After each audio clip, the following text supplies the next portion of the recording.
Bonjour, aujourd'hui, la révolution des fourmis.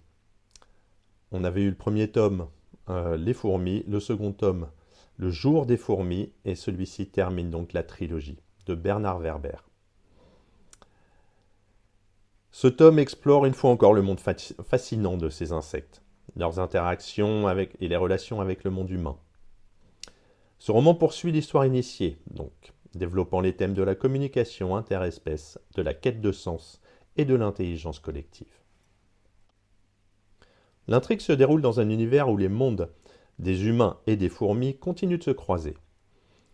Les fourmis de la colonie 103, autrefois étudiées par le scientifique Edmund Wells, poursuivent leur quête de compréhension de l'univers et des humains. Parallèlement, les personnages humains, en particulier les descendants d'Edmund Wells, tentent de résoudre les mystères liés aux fourmis et de comprendre leurs propres existences. Dans le monde souterrain, les fourmis, confrontées à des menaces internes et externes, sont menées par des personnages forts, tels que l'éclaireuse et la reine, qui remettent en question l'ordre établi. Elles sont confrontées à une nouvelle crise qui les pousse à s'interroger sur leur propre organisation sociale et les fondements de la société. La révolution des fourmis se manifeste par une révolte contre les normes rigides de leur hiérarchie, cherchant à instaurer des changements au sein de la colonie. Werber utilise la société des fourmis pour aborder des questions philosophiques et sociales. Il examine les concepts de liberté, de collectivisme et de révolution. Les fourmis se questionnent sur leur nature, sur la possibilité d'un avenir différent et sur l'influence de leur structure de société. Cette révolution est également une métaphore des changements que l'auteur souhaite voir chez les humains, notamment en termes de conscience collective et de respect de l'environnement. Du côté humain, des descendants d'Edmund Wells poursuivent les recherches de leurs ancêtres. Ils découvrent que les écrits d'Edmund, qui regorgent de théories et de découvertes sur les fourmis, sont en fait une quête de savoir qui rapproche les deux espèces et mène les humains à découvrir des secrets importants sur le fonctionnement de ces colonies. Ils sont également confrontés à leurs propres dilemmes moraux et écologiques.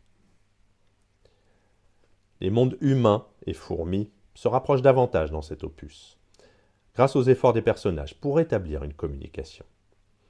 Les interactions entre les deux espèces se multiplient, aboutissant parfois à des confrontations, parfois à une forme de compréhension.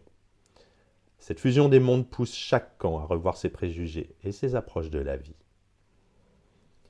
Bernard Werber, à travers les intrigues entremêlées des humains et des fourmis, adresse des messages écologiques en soulignant les ravages causés par les actions humaines sur l'environnement. Il pousse également à une introspection spirituelle et philosophique, en montrant comment les deux mondes peuvent apprendre l'un de l'autre, pour coexister. Qu'est donc la révolution des fourmis pour Bernard Werber? C'est une conclusion philosophique et stimulante de la trilogie, qui questionne les fondements de nos sociétés humaines à travers les yeux des fourmis. Werber prône la prise de conscience collective, la protection de l'environnement, et la nécessité de revoir nos valeurs et structures pour assurer une cohabitation harmonieuse avec le monde naturel. Le roman se termine sur une note qui appelle à l'éveil spirituel, intellectuel et écologique, tout en proposant une vision d'un futur possible pour les deux espèces. À bientôt.